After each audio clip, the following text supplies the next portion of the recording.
এখন কথা হলো, যিনি চুম্বন দিবেন দলিল দেখাবে কে? যিনি চুম্বন দিবেন না তিনি দলিল দেখাবেন, নাকি যিনি চুম্বন দিবেন তিনি দলিল দেখাবেন? হ্যাঁ, এটা বুঝতে হবে।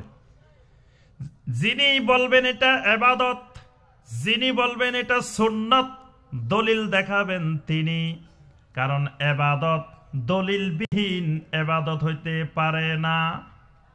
যিনি বলবেন এটা ইবাদত না, এটা সুন্নাত না, তাকে কোনোদিন দলিল দেখানো লাগবে না। কিন্তু আমার ভাইরা ভালো করে মনে রাখবেন, বাংলাদেশে এমন জাহালত বিস্তার লাভ করেছে, ভাইদেরকে বলে এই মিয়া এটা যে বেদাত, কই পাইছো দলিল দেখাও। এটা যে বেদাত বেদাত করো, খালি বেদাত কই পাইছো দলিল দেখাও। যিনি বলবেন বেদাত তিনি কোনোদিন দলিল দেখাবেন না।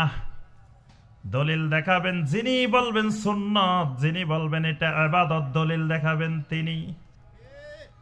একজন ভাই বলতেছে ইল্লাল্লাহ জিকির করা যাবে না, এটা কই পাইছো দেখাও, কোন হাদিসে পাইছো, কোথায় পাইছো? ইল্লাল্লাহ জিকির করা যাবে না, কোন হাদিসে পাইছো, কোথায় পাইছো দেখাও। আরে ভাই, জাহালত এত বিস্তার লাভ করেছে, ইল্লাল্লাহ জিকির যিনি করবেন দলিল দেখাবেন তিনি, যিনি করবেন না তাকে কোনোদিন দলিল দেখানো লাগবে না। এটা দলিল নাই, এই কারণে এটা করা যাবে না, এই কারণে এটা বেদাত। দলিল যদি থাকতোই এটা তো সুন্নত হয়ে যাইতো, এটা বেদাত হইতো না। দলিলে যদি থাকতো তাহলে তো এটা বেদাত হইতো না, এটা সুন্নত হইতো। দলিল নাই বলে এটা বেদাত। এজন্য মনে রাখবেন, ইবাদতের ক্ষেত্রে, সুন্নতের ক্ষেত্রে যিনি বলবেন এটা ইবাদত, এটা সুন্নত, দলিল দেখাবেন তিনি। যিনি বলবেন এটা ইবাদত না, এটা সুন্নত না, এটা বেদাত, তিনি দলিল দেখানো লাগবে না। তার কাছে দলিল চাওয়া হলো জাহালতে, মূর্খতা। এজন্য আমি একটা উদাহরণ দিই সব জায়গায়, বলি যে আমার ভাইয়েরা, পার্শ্ববর্তী যে বাড়িটা দেখতেছেন শুনে রাখেন, এই বাড়িটা কিন্তু আমি ডক্টর ইমাম হোসেনের না, বাড়ি এটা কিন্তু আমার না।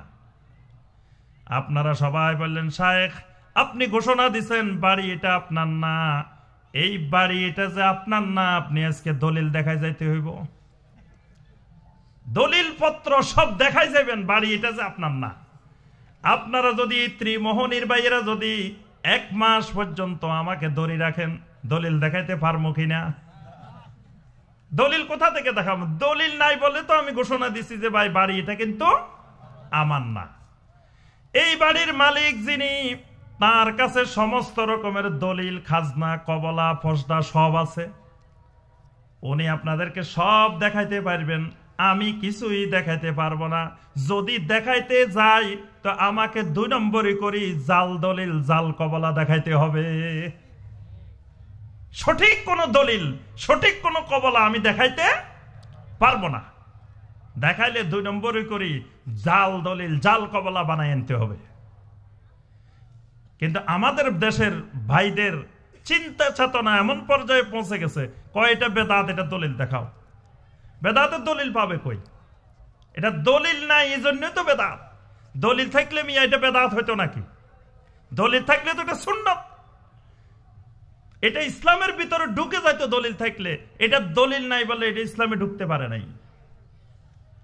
এই জন্য যিনি বেদাত বলবেন ওনাকে দলিল দেখানো লাগবে না, যিনি সুন্নত বলবেন, ইবাদত বলবেন, দলিল দেখাবেন তিনি। এটা বুঝতে হবে কে দলিল দেখাবে। আমাদের ভাইয়েরা অনেক সময় পেরেশান হয়ে যায়, আমাদের কাছে খালি ফোন করে, শায়েখ এটা যে বেদাত, ইমাম সাহেব দলিল চাইতেছে।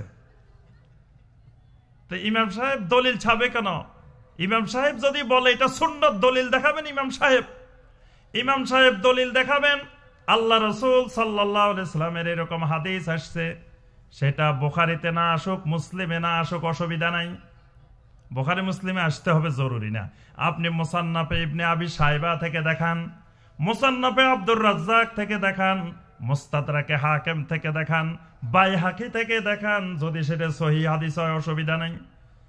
আপনি দেখান আল্লাহ রাসূল সাল্লাল্লাহু আলাইহি সাল্লাম একদিন সাহাবায়ে কেরামদেরকে নিয়ে মাজলিসে বসে আছেন, হঠাৎ করে আল্লাহ রাসূল সাল্লাল্লাহু আলাইহি সাল্লাম ঘোষণা দিয়েছেন, বাতি সবগুলা নিভাই দাও, বাতি সব নিভাই দাও। বাতি নিভাই দেওয়া হইল। আল্লাহ রাসূল সাল্লাল্লাহু আলাইহি ওয়াসাল্লাম বলল, আমার ভাইয়েরা সাহাবীরা সবাই মিলে জিকিরের নিয়ত করে ফেলো। জিকিরের নিয়ত করো। কেমনে নিয়ত করবা? আমি আমার কলবের তরফ মোতাওয়াজ্জা আছি, আমার কলব আমার পীর সাহেব হুজুরের কলবের দিকে মোতাওয়াজ্জা আছে। বা সাহাবায়ে কেরাম বলবেন যে আমার কলব আল্লাহ রাসূল সাল্লাল্লাহু আলাইহি ওয়াসাল্লামের কলবের দিকে মোতাওয়াজ্জা আছে।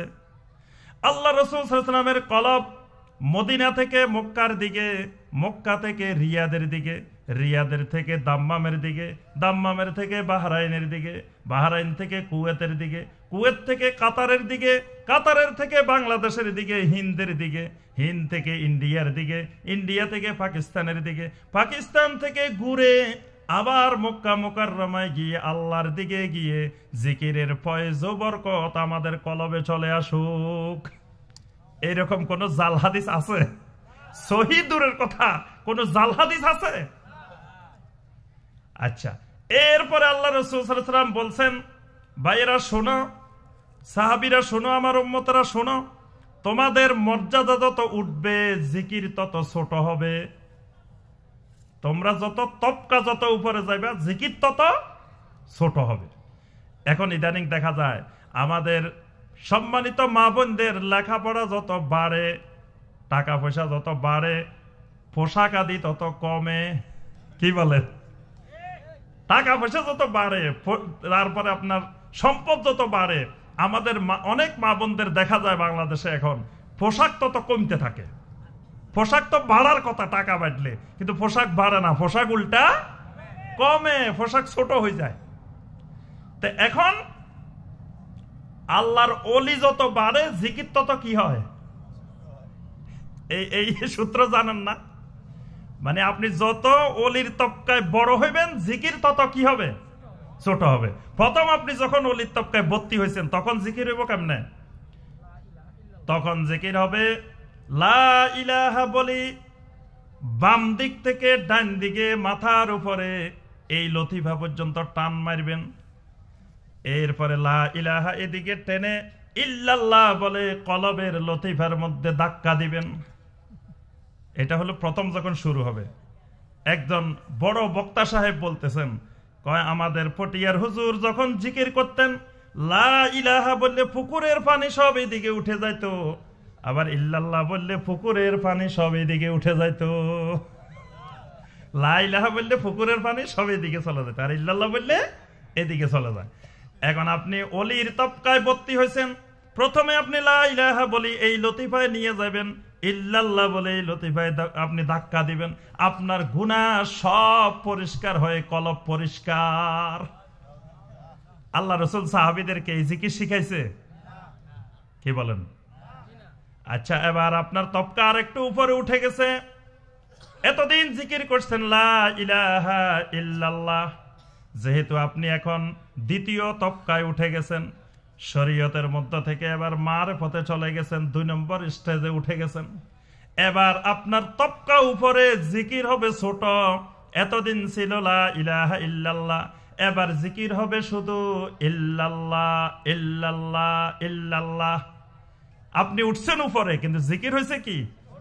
মানে প্রমোশন যত বাড়ে, অফিসার যখন উপরের দিকে উঠে তার কাজকর্ম তত কমতে থাকে, টিচার যত সিনিয়র হয় ক্লাস তত কমতে থাকে।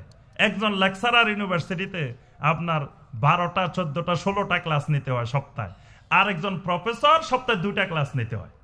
মানে যত উপরে উঠবে তত ক্লাস কমতে থাকবে, জিকিরও তত কমতে থাকবে। এতদিন জিকির ছিল লা ইলাহা ইল্লাল্লাহ, এবার জিকির অর্ধেক কমে যাবে, ইল্লাল্লাহ ইল্লাল্লাহ হবে। আরো উপরে উঠে গেছেন, 3 নম্বর তবকায় উঠে গেছেন। 3 নম্বর তবকার নাম কি? শরীয়তের পরে মারফতে গেছেন, মারফতের পরে তরিকতে উঠবেন, 3 নম্বর তরিকা, 3 নম্বর স্টেজে উঠে গেছেন। জিকির এবার আরো কমে যাবে, ইল্লাল্লাহ থেকে এবার চলে আসবে আল্লাহ আল্লাহ আল্লাহ, এই পর্যায়ে চলে আসবে। মানে আরো কমে গেছে। প্রথম মানে হাফ হয়েছে, লা ইলাহা থেকে অর্ধেক হয়ে কি হয়েছে? ইল্লাল্লাহ হয়েছে। এবার এটারে আবার অর্ধেক করবেন, কি হবে এবার? আল্লাহ। এবার ইল্লাবাদ, শুধু আল্লাহ আল্লাহ আল্লাহ করবেন, বাস। এবার আপনি চতুর্থ তবকায়, সর্বোচ্চ তবকায় উঠে গেছেন, হাকিকতে উঠে গেছেন। হাকিকতে উঠার পরে আল্লাহকেও ভাগ করে ফেলবেন। এবার বলবেন খালি হু হা হু হা হু হা, নাউযুবিল্লাহ নাউযুবিল্লাহ। শেষ পর্যন্ত আল্লাহরেও ভাগ করছে।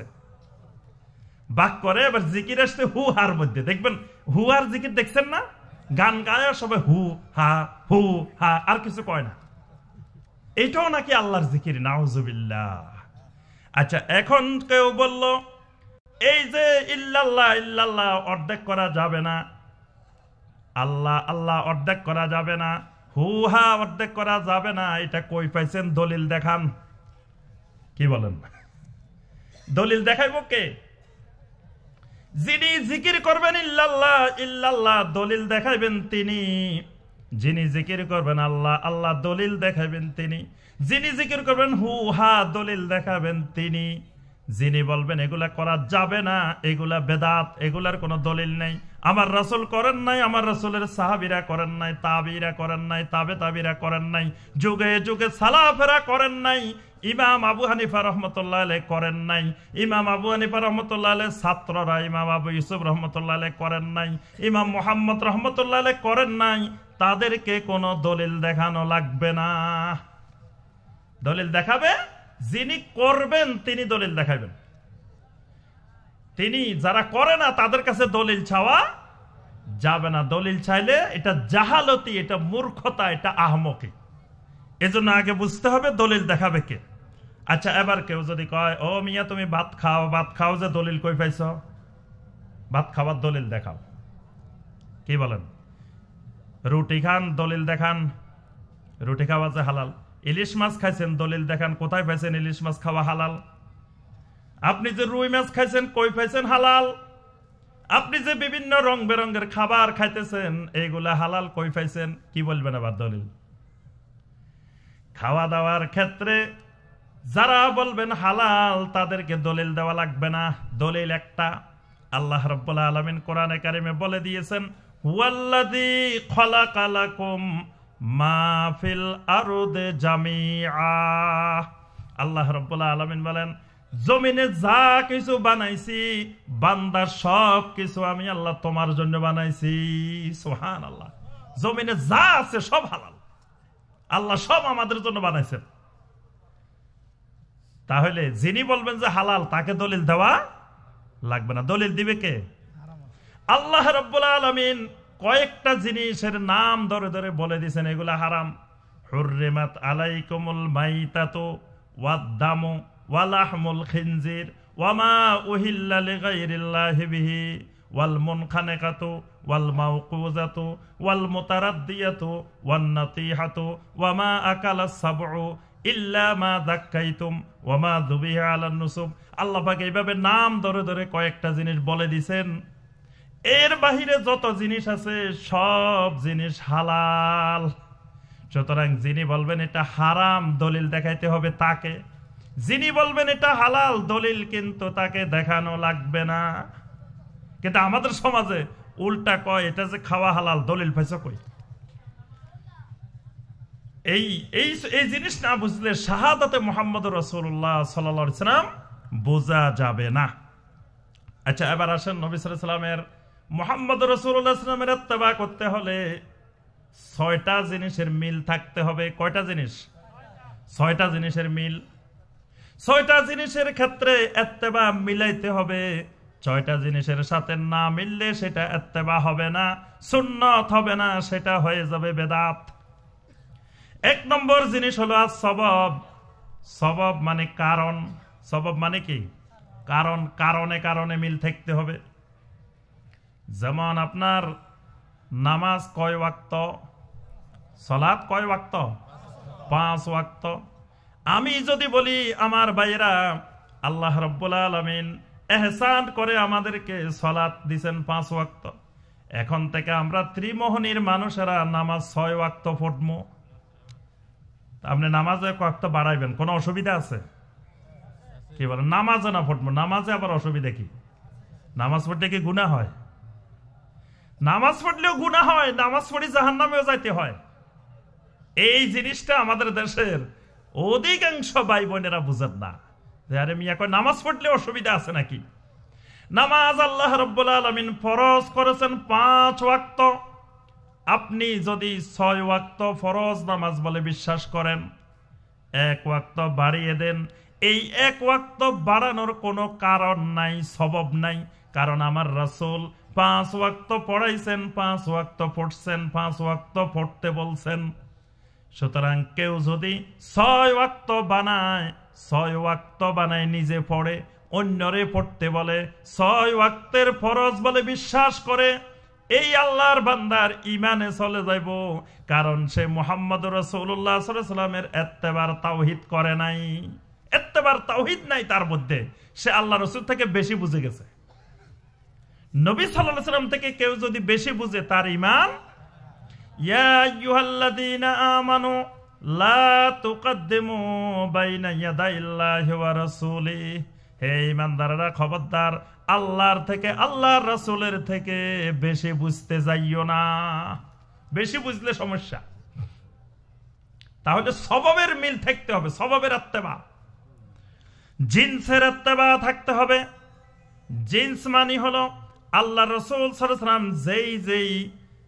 যেই ধরনের, যেই জাতীয় জিনিসের কথা বলছেন, ওই জিনিস হইতে হবে, এর বাহিরে অন্য ধরনের, অন্য জিনসের হওয়া যাবে না।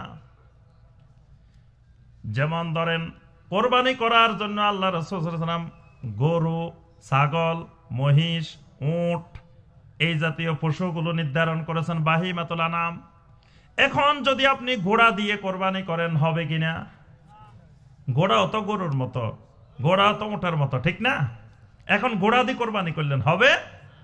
কারণ আমার রাসূল সাল্লাল্লাহু আলাইহি ওয়াসাল্লাম যেগুলো দিয়ে কোরবানি করেছেন, করতে বলেছেন, করার নির্দেশ দিয়েছেন, এগুলোর সাথে জিনসের দিক থেকে ঘোড়ার মিল নাই। এই জন্য ঘোড়া দিয়ে কোরবানি করলে হবে না।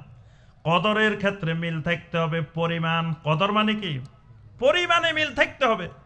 আল্লাহ রাসূল সাল্লাল্লাহু আলাইহি ওয়াসাল্লাম জুমার নামাজ পড়েছেন 2 রাকাত। আমি যদি 3 রাকাত পড়ি, 4 রাকাত পড়ি, হবে জুমার নামাজ? আমও যাইব, সালাও যাইব, ঈমানও যাইব, আমলও যাইব। জুমার নামাজ আল্লাহ পাক ফরজ করছেন 2 রাকাত, নবী সাল্লাল্লাহু আলাইহি ওয়াসাল্লাম ইমামতি করছেন 2 রাকাত। আমি যদি 3 রাকাত পড়ি, 4 রাকাত পড়ি, ভালো মনে করে, তাহলে ঈমানও যাইব, আমলও যাইব। আল কাইফিয়া, কৈফিয়তের দিক থেকে মিল থাকতে হবে। কৈফিয়ত মানে ধরন, পদ্ধতির দিক থেকে মিল থাকতে হবে। আল্লাহ রাসূল সাল্লাল্লাহু আলাইহি ওয়াসাল্লাম ওযু করার সময় আগে মুখ ধুইছেন, তারপরে হাত ধুইছেন, তারপরে মাথা মাসে করছেন, তারপরে পা ধুইছেন। আমি যদি বলি ভাই এইভাবে না করে আমি নিচের দিক থেকে উপরের দিকে যাই, নিচের দিক থেকে উপরে গেলাম, প্রথমে পা ধুইয়ে ফেললাম, তারপরে আমি হাত ধুলাম, তারপরে মুখ ধুলাম, কুলি করলাম, মুখের কাজ সব শেষ করলাম, তারপরে মাথার উপরে যাই, মাথা মাসে করে ওযু শেষ করলাম, ওযু হবে? কেন হবে না? আমি তো সবে করছি। হ্যাঁ, সবে করছি, ফরজও করছি, ওয়াজিবও করছি, সুন্নতও করছি। কিন্তু নবী সাল্লাল্লাহু আলাইহি ওয়াসাল্লামের যেটা আগে করছেন কাইফিয়তের দিক থেকে ইত্তেবা হয় নাই, এজন্য ওযু বাতিল। সব করার পরেও ওযু হবে না, তার নামাজ হবে না, ইবাদত হবে না। মাকানের ক্ষেত্রে মিল থাকতে হবে, স্থানের ক্ষেত্রে মিল। আল্লাহ রাসূল সাল্লাল্লাহু আলাইহি ওয়াসাল্লাম হজের জায়গা নির্ধারণ করেছেন আরাফাতের ময়দান। আপনি যদি এসে ত্রিমোহনীর ময়দান হজের জায়গা বানান, হবে? হবে না। কেন হবে না? আল্লাহ রাসূল সাল্লাল্লাহু আলাইহি ওয়াসাল্লাম জায়গা নির্ধারণ করে দিয়েছেন, মুজদালিফার জায়গা নির্ধারণ করে দিয়েছেন, মিনার জায়গা নির্ধারণ করে দিয়েছেন, আরাফার জায়গা নির্ধারণ করে দিয়েছেন। সুতরাং ওই জায়গাগুলোর বাহিরে অন্য কোথাও গিয়ে যদি হজের অনুষ্ঠান পালন করেন, হজের ইবাদত করেন, হবে না। স্থানের মিল নেই। 6 নম্বরে যেটা মিল থাকতে হবে সেটা হলো আজ-জামান, সময়ের মিল থাকতে হবে। যোহরের নামাজের ওয়াক্ত সূর্য পশ্চিম আকাশে ঢলে পড়ার পরে, আপনি যদি সূর্য ঢলে পড়ার আগে 11টার সময় যোহরের নামাজ পড়ে ফেলান, হবে কিনা? কেন হবে না? সময়ের ইত্তেবা হয় নাই, জামানের ইত্তেবা হয় নাই। আমার সম্মানিত ভাই ও বোনেরা, এই 6টা জিনিসের ইত্তেবা না হইলে মুহাম্মদ রাসূলুল্লাহ সাল্লাল্লাহু আলাইহি সাল্লামের সুন্নতের ইত্তেবা হয় না। এই 6টা জিনিসের ক্ষেত্রে ইত্তেবা হতে হবে। আচ্ছা, এবার আসেন,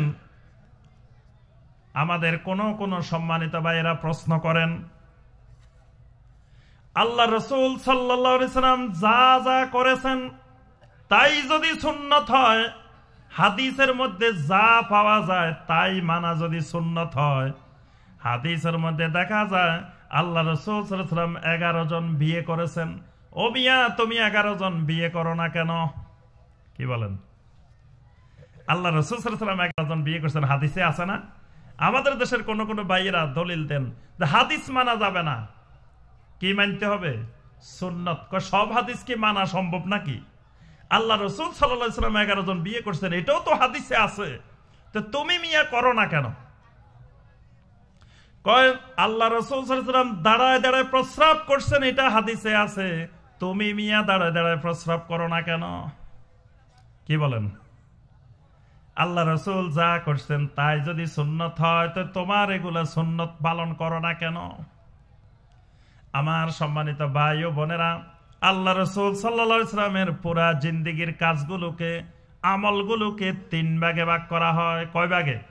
3 ভাগে ভাগ করা হয়। একটা ভাগ হলো নবী সাল্লাল্লাহু আলাইহি সাল্লামের ব্যক্তিগত রুচি অভিরুচির ব্যাপার। আল্লাহ রাসূল সাল্লাল্লাহু আলাইহি সাল্লাম নিজে যেই পোশাকগুলো পছন্দ করতেন, অনেক সময় সুতি কাপড়ও পরতেন, অনেক সময় ইয়েমেনি কাপড় পরতেন, বিভিন্ন ধরনের বিভিন্ন রঙের কাপড় পরতেন। আল্লাহ রাসূল সাল্লাল্লাহু আলাইহি ওয়াসাল্লাম এক এক সময় এক এক খাবারকে পছন্দ করতেন। উম্মতের জন্য এগুলো পালন করা সুন্নত কিনা বলেন দেখি? জি। আল্লাহ রাসূল যেই রঙের, যেই কোম্পানির কাপড় পরিধান করছেন, আপনার আমার জন্য ওই রঙের, ওই কোম্পানির, ওই জাতীয় কাপড় পরা সুন্নত কিনা? তা আল্লাহ রাসূল তো করছে, আপনি করবেন না কেন? আল্লাহ রাসূল সাল্লাল্লাহু আলাইহি ওয়াসাল্লামের এগুলো ব্যক্তিগত রুচির ব্যাপার। নবী সাল্লাল্লাহু আলাইহি ওয়াসাল্লাম অনেক জিনিস, হালাল জিনিসও খাইতেন না। সাহাবায়ে কেরামদেরকে বলতেন তোমরা খাও, এটা হালাল, তবে আমার খাইতে মন চায় না, এটা হালাল কিন্তু আমি খাই না। সব হালাল জিনিস খাইতে হবে জরুরি বিষয় না, কিন্তু বিশ্বাস করতে হবে এটা হালাল। তাহলে আল্লাহ রাসূল সাল্লাল্লাহু আলাইহি ওয়াসাল্লামের ব্যক্তিগত জীবনের খাবার, পরিধেয় জিনিসগুলো, এইগুলো হুবহু নবী সাল্লাল্লাহু আলাইহি ওয়াসাল্লামের ইত্তেবা করা জরুরি না। আরেকটা আছে নবী সাল্লাল্লাহু আলাইহি ওয়াসাল্লামের ইবাদত। নবী সাল্লাল্লাহু আলাইহি ওয়াসাল্লাম যেভাবে নামাজ পড়ছেন, সাল্লু কামা রাআইতুমুনি উসাল্লি, সেইভাবেই নামাজ পড়া কি সুন্নত না? সুন্নত না, সুন্নত, বরং ফিকহের ভাষায় ফরজ, হাদিসের ভাষায় সুন্নত। হাদিসের ভাষায় দাড়ি রাখা সুন্নত। আমাদের দেশে অনেকে মনে করে কত সুন্নত মিয়া পালন করি না, একটা না রাখলে অসুবিধা কি? কিন্তু দাড়ি সুন্নত না, ওই ফিকহি সুন্নত না। ফিকহের ভাষায় দাড়ি হলো ফরজ, ওয়াজিব। কোন কোন ফকিরা ফরজ বলছেন, কেউ কেউ ওয়াজিব বলছেন, কিন্তু এটা হাদিসের ভাষায় নবী সাল্লাল্লাহু আলাইহি ওয়াসাল্লাম যা করছেন সবই সুন্নত। আল্লাহ রাসূল সাল্লাল্লাহু আলাইহি ওয়াসাল্লাম যেভাবে নামাজ পড়ছেন ওইভাবে নামাজ পড়া হাদিসের ভাষায় সুন্নত, কিন্তু ফিকহের ভাষায় এটা ফরজ। নবী সাল্লাল্লাহু আলাইহি ওয়াসাল্লামের মতো নামাজ না পড়লে আল্লাহ পাক নামাজ কবুল করবেন না। তাহলে ইবাদত যেগুলো নবী সাল্লাল্লাহু আলাইহি ওয়াসাল্লাম করছেন, এইগুলো হুবহু নবী সাল্লাল্লাহু আলাইহি ওয়াসাল্লামের ইত্তেবা করতে হবে। 3 নম্বরে কিছু বিষয় আছে যেগুলো নবী সাল্লাল্লাহু আলাইহি ওয়াসাল্লামের জন্য খাস, আল্লাহ রাসূল সাল্লাল্লাহু আলাইহি ওয়াসাল্লামের জন্য খাস। যেমন সমস্ত উম্মতের জন্য রব্বুল আলামিন অনুমতি দিয়েছেন 4 জন বিয়ে করা একসাথে, সর্বোচ্চ 4 জন। নবী সাল্লাল্লাহু আলাইহি ওয়াসাল্লামের জন্য এই নীতিমালা শিথিল করে দেওয়া হয়েছে, এবং আল্লাহ পাক বলে দিয়েছেন খালিসাতাল লাকা মিন দুনিল মুমিনিন, এটা আপনার জন্য খাস, অন্য মুমিনদের জন্য এটা নয়। আল্লাহ পাক সরাসরি আয়াত নাজিল করে বলে দিয়েছেন এটা আপনার জন্য খালেস ভাবে, আপনার জন্য মোহর দেওয়া ফরজ নয়। আপনি ইচ্ছা করলে মোহর ছাড়াও বিয়ে করতে পারবেন। আপনি ইচ্ছা করলে কোনো নারী যদি আপনার কাছে হেবা করে তার নিজেকে, আপনি তাকে বিয়ে করতে পারবেন। এটা আপনার অন্য উম্মতেরা পারবে না। আপনার অন্য উম্মতেরা মোহর ছাড়া বিয়ে করতে পারবে না। তাহাজ্জুদের নামাজ নবী সাল্লাল্লাহু আলাইহি ওয়াসাল্লামের জন্য ফরজ ছিল, আমাদের জন্য ফরজ না। এরকম অনেকগুলো জিনিস আছে যেগুলো নবী সাল্লাল্লাহু আলাইহি ওয়াসাল্লামের জন্য খাস, এগুলো আমাদের জন্য না। এবং আল্লাহ রাসূল সাল্লাল্লাহু আলাইহি ওয়াসাল্লাম এগুলোকে নির্দিষ্ট করে দিয়েছেন যে এইগুলো আমার জন্য খাস, এগুলো তোমাদের করা জরুরি নয়। তাহলে আমরা বুঝলাম যে নবী সাল্লাল্লাহু আলাইহি ওয়াসাল্লামের সুন্নতের ইত্তেবা করতে হলে নবী সাল্লাল্লাহু আলাইহি ওয়াসাল্লাম যে বিবাহ করেছেন সেই বিবাহ করা আমাদের জন্য সুন্নত নয়, জরুরি নয়। এটা আল্লাহ পাক বলেই দিয়েছেন খালিসাতাল লাকা মিন দুনিল মুমিনিন। তাহলে কোন জিনিসের ইত্তেবা করতে হবে? ইবাদতের ইত্তেবা, নবী সাল্লাল্লাহু আলাইহি ওয়াসাল্লামের আখলাকের ইত্তেবা, নবী সাল্লাল্লাহু আলাইহি ওয়াসাল্লামের দাওয়াতের ইত্তেবা, মানহাজের ইত্তেবা, আকীদার ইত্তেবা, এগুলো করতে হবে। কিন্তু ব্যক্তিগত রুচি অভিরুচি, তারপরে যেগুলো খাস করে নবী সাল্লাল্লাহু আলাইহি ওয়াসাল্লামের, সেগুলোর ইত্তেবা ফরজ নয়।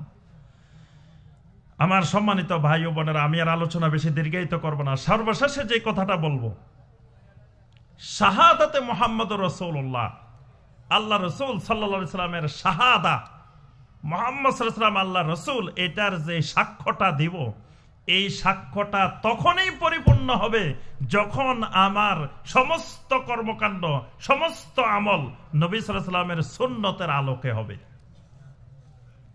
কিন্তু আমি দাবি করলাম আমি আহলে হাদিস, আমার আকীদা হলো আহলুল বেদাহ। কি বলেন? আকীদার মধ্যে বেদাত, আমলের মধ্যে বেদাত। আমার সম্মানিত ভাইয়েরা, আহলে হাদিসের এলাকাগুলোতে ভাইদেরকে এত বেশি ভালো লাগে, ভালো লাগার অন্যতম একটা কারণ, আজও আলহামদুলিল্লাহ আহলে হাদিসের ভাই বোনেরা আপনার কোরআন এবং সহি হাদিসের কথা বললে তারা পছন্দ করে। এই গুণটা আল্লাহ পাক তাদের মধ্যে এখনো রাখছেন। অন্য জায়গায় দেখবেন কোরআনের কথা 100টা বলেন, সহি হাদিস 500টা বলেন, যদি এটা মুরব্বির কথার বাহিরে যায়, যদি এটা কোনো ইমামের কথার বাহিরে যায়, যদি এটা কোনো পীর সাহেবের কথার বাহিরে যায়, আপনি আয়াত 1000 বলেন, কোনো লাভ নাই। কিন্তু আলহামদুলিল্লাহ আহলে হাদিসের ভাই বোনদের মধ্যে এই বৈশিষ্ট্যটা আল্লাহ পাক এখনো রেখেছেন যে যদি কোরআনের আয়াত বলা হয়, যদি নবী সাল্লাল্লাহু আলাইহি ওয়াসাল্লামের সহি হাদিস বলা হয়, তারা মেনে নিতে প্রস্তুত থাকেন। আলহামদুলিল্লাহ। যদিও আমাদের ভাইদের মধ্যে অনেক বেদাত ঢুকে গেছে, আছে না? কি আহলে হাদিসের ভাইদের মধ্যে বেদাত আছে? অনেক বেদাত আছে। অবাক লাগে, অনেক জায়গায় গেলে দেখি নামাজ পড়ে না, কয় হুজুর আমি আহলে হাদিস। নামাজ পড়ে না, আহলে হাদিস। নামাজ না পড়লে আহলে হাদিস হয় কেমনে? কি বলেন? নামাজ না পড়ে কেউ আহলে হাদিস হইতে পারে? আহলে হাদিস মানে কি বলেন দেখি? হাদিস বলতে শুধু নবী সাল্লাল্লাহু আলাইহি ওয়াসাল্লামের হাদিসকে বোঝা নাই, সুন্নাহকে বোঝা নাই। কোরআনকেও হাদিস বলে, নবী সাল্লাল্লাহু আলাইহি ওয়াসাল্লামের সুন্নাহকেও হাদিস বলে। অনেকে বলে, বর্তমানে অনেক গবেষক বাহির হইছেন, রিসার্চার বাহির হইছেন, গবেষকেরা বলে, কয় আহলে হাদিস হওয়া যাবে না, হইতে হবে আহলে সুন্নাহ। কি হইতে হবে? আহলে সুন্নাহ হইতে হবে, কয় আহলে হাদিস হওয়া যাবে না, কারণ হাদিস সব মানা সম্ভব না। এটাকে আমরা কোনো মন্তব্য করতে রাজি না। হাদিস মানি হলো কোরআন, হাদিস মানি সুন্নাহ। হাদিস বললে দুটাকেই বোঝায়, সুন্নাহ বললে দুটাকে বোঝায় না। এজন্যই পূর্বেকার মুহাদ্দিসিনে কেরাম, ফুকাহায়ে কেরাম, তারা নিজেদেরকে গর্ব ভরে বলতেন যে আমরা আহলে হাদিস, আমরা আসহাবুল হাদিস, আমরা আহলে রায় না, আসহাবে রায় না, আমরা আসহাবে হাদিস, আহলে হাদিস। ইমাম আবু হানিফা রাহমাতুল্লাহ আলাইহি নিজেকে গর্ব ভরে দাবি করতেন যে আমি কোন সহিহ হাদিস না পাইলে, যদি দঈফ হাদিসও পাই, তারপরেও আমি রায়ের থেকে, ব্যক্তিগত অভিমত থেকে দঈফ হাদিসকে প্রাধান্য দিই। আর কথাটা বুঝাইতে পারছি? মানে একটা মাসালার গবেষণা করতে গিয়ে ইমাম আবু হানিফা রাহমাতুল্লাহ আলাইহি সহি হাদিস পাইতেছেন না, কোন সহি হাদিস ওনার কাছে এই বিষয়ে পৌঁছে নাই, উনি পাইতেছেন না, খুঁজে না পাওয়ার পরে ওনার সামনে পাইছেন একটা দঈফ হাদিস। তিনি বলতেন যে দঈফ হাদিসের মধ্যে যদিও সন্দেহ আছে এটা নবী সাল্লাল্লাহু আলাইহি ওয়াসাল্লামের কথা কিনা, কিন্তু এটাও অবকাশ আছে এটা নবী সাল্লাল্লাহু আলাইহি ওয়াসাল্লামের কথা হইতেও পারে নাও হইতে পারে, দুটার অবকাশ আছে। কিন্তু আমি আবু হানিফার যে গবেষণা, সেই গবেষণা তো নিরেট একজন ব্যক্তির গবেষণা, ব্যক্তির অভিমত, ব্যক্তির রায়। এই জন্য আমি ব্যক্তির রায়ের চাইতে নবী সাল্লাল্লাহু আলাইহি ওয়াসাল্লামের থেকে যদি কোনো দঈফ হাদিসও আমি পাই, তা আমি ওই হাদিসকে অগ্রাধিকার দিই। তাহলে আবু হানিফা রাহমাতুল্লাহ আলাইহি কত বড় আহলে হাদিস ছিলেন দেখছেন। আর আবু হানিফার অনুসারীরা আমরা বলি যে কয় আহলে হাদিস হওয়া যাবে না, হইতে হবে কি আহলে সুন্নাহ। আবু হানিফা রাহমাতুল্লাহ আলাইহি বারবার বলতেন ইজা সাহাল হাদিসু ফাহুয়া মাযহাবি, তোমরা যখনই যেখানে সহিহ হাদিস পাওয়া যাবে ওইটাই আমার মাযহাব। এখন আবার কোন কোন ভাই অস্বীকার করে, আবু হানিফা কোথায় বলছে?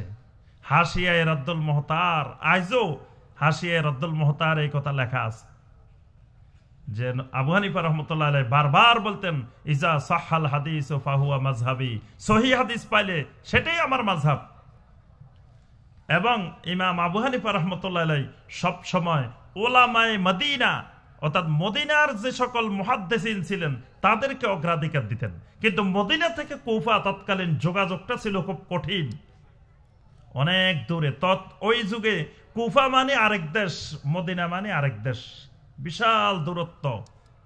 আজকের যুগে তো মদিনা আর আমরা ঢাকা মনে হয় যে এক দেশ, কাছাকাছি। এখানে বসি মসজিদে নববীর সালাত দেখি না, এখানে বসে মসজিদে হারামের সালাত দেখি, ত্রিমোহনীতে বসি, সুবহানাল্লাহ। ওই সময়কার কুফা আর মদিনা এরকম ছিল না। কিন্তু ইমাম আবু হানিফা রাহমাতুল্লাহ আলাইহি মদিনার উলামাদের থেকে, মদিনার মুহাদ্দিসিন থেকে কোন মতামত বা হাদিস পাইলে সেটাকে সবার উপরে অগ্রাধিকার দিতেন। তার ছাত্র হানাফি মাযহাব, কয়টা মাযহাব মিলে হানাফি মাযহাব? 3টা মাযহাব, মনে রাখবেন 3টা মাযহাব সমন্বয় করে একটা মাযহাব। ইমাম আবু হানিফা রাহমাতুল্লাহ আলাইহির মাযহাব, ইমাম আবু ইউসুফ রাহমাতুল্লাহ আলাইহির মাযহাব, ইমাম মুহাম্মদ রাহমাতুল্লাহ আলাইহির মাযহাব।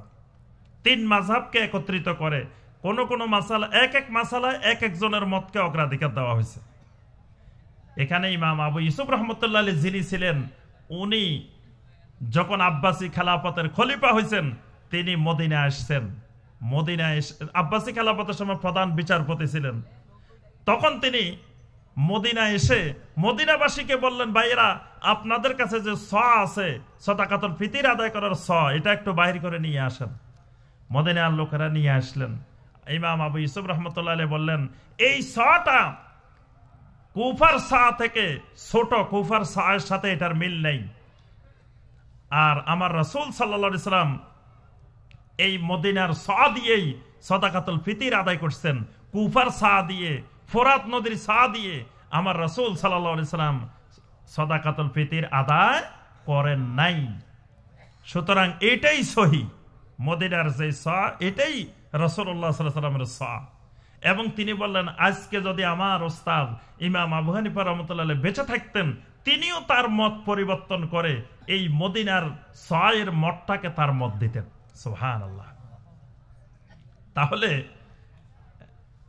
সেই ইমাম আবু হানিফা রাহমাতুল্লাহ আলাইহি থেকে শুরু করে সমস্ত আইম্মায়ে কেরাম তারা ছিলেন আসহাবুল হাদিস।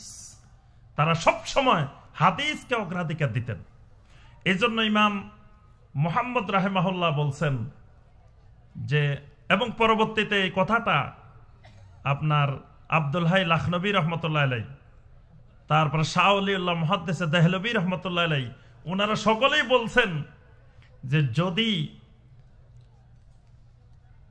সহি হাদিসগুলো ওই সময় সংকলন থাকতো ইমাম আবু হানিফা রাহমাতুল্লাহ আলাইহির যুগে, তাহলে হানাফি মাযহাবের মধ্যে এত কিয়াস আসতো না।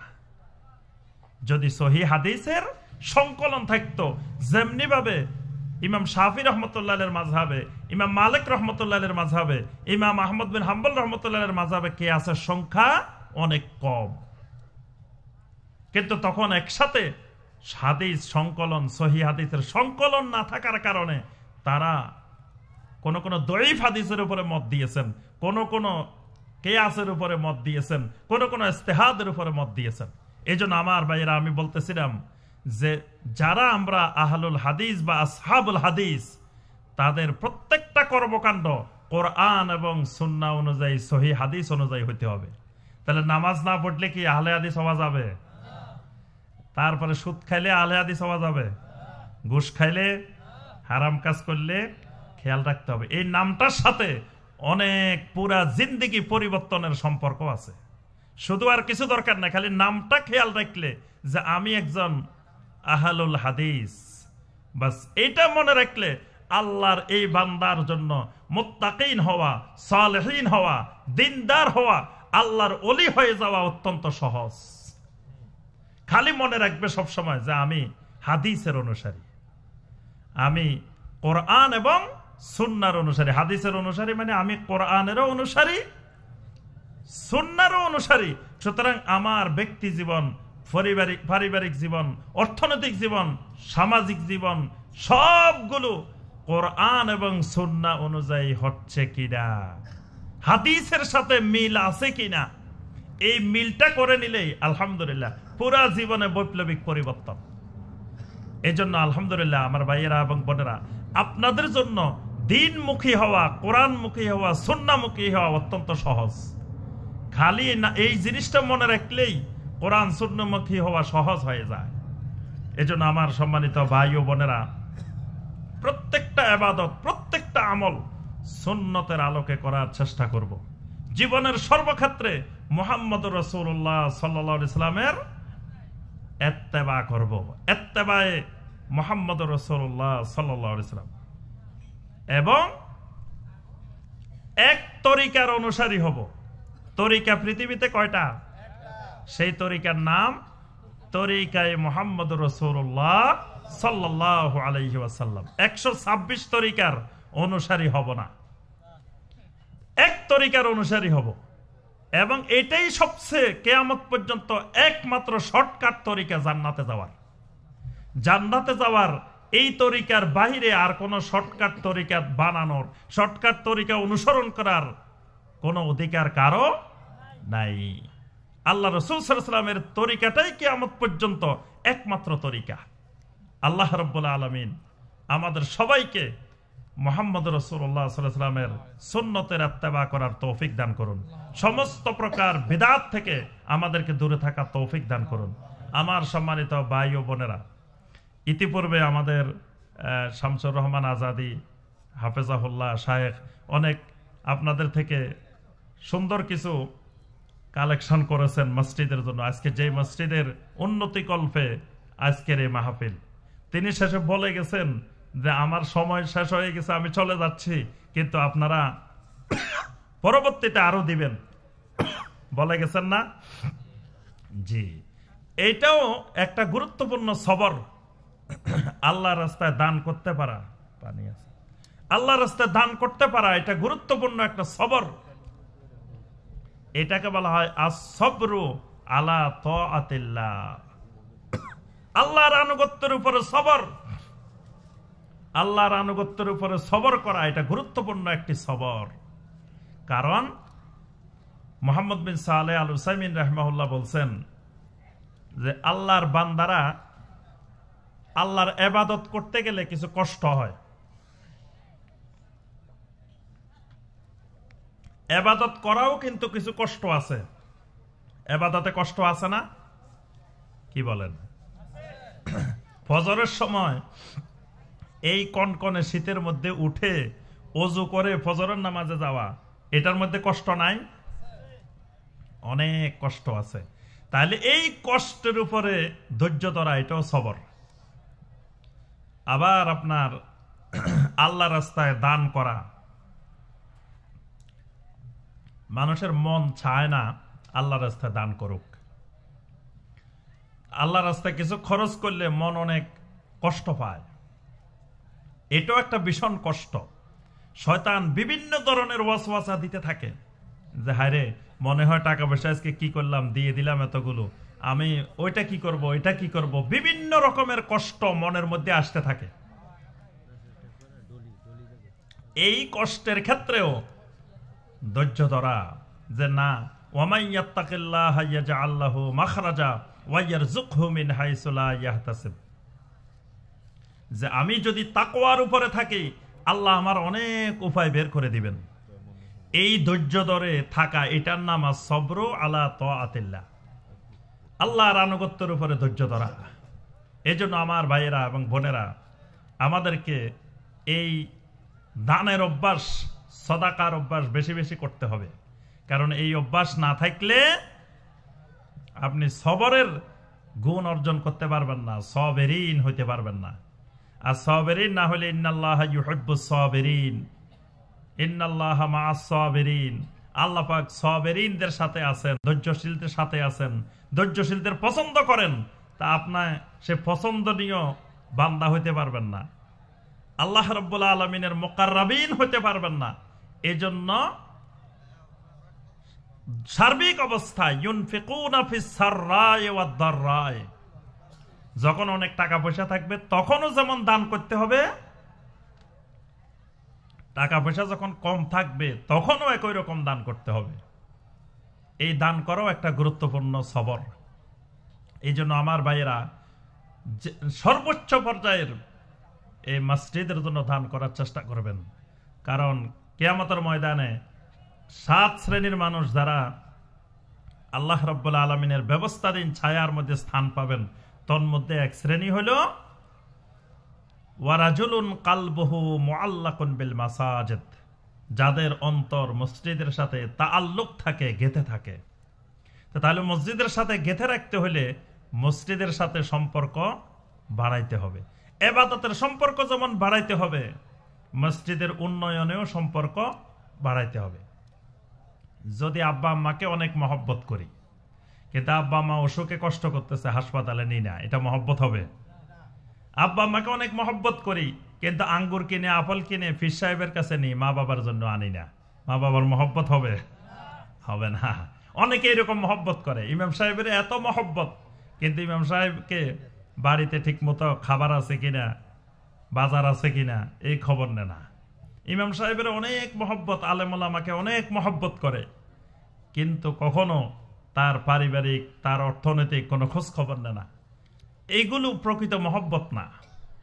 এই জন্য মসজিদকে মহব্বত করা, মসজিদের সাথে তাআল্লুক রাখা, এটার অন্যতম একটা মাধ্যম হলো মসজিদের উন্নয়নে সব সময় যতটুকু আল্লাহ সামর্থ্য দিয়েছেন সেই অনুযায়ী সাহায্য সহযোগিতা করা। এজন্য আমার ভাইরা যারা বাকি আছেন, তো মাহফিলের শেষ পর্যায়ে আপনারা ওয়াদা করেন, আমরা শেষ পর্যায়ে আল্লাহর কাছে দোয়া করি, আল্লাহ যেন প্রথম থেকে শেষ পর্যন্ত যত ভাই বোন এই মসজিদের উন্নতি কল্পে সহযোগিতা করেছেন, আল্লাহ পাক যেন সকলের সহযোগিতাগুলোকে আল্লাহ পাক কবুল ও মঞ্জুর করে নেন।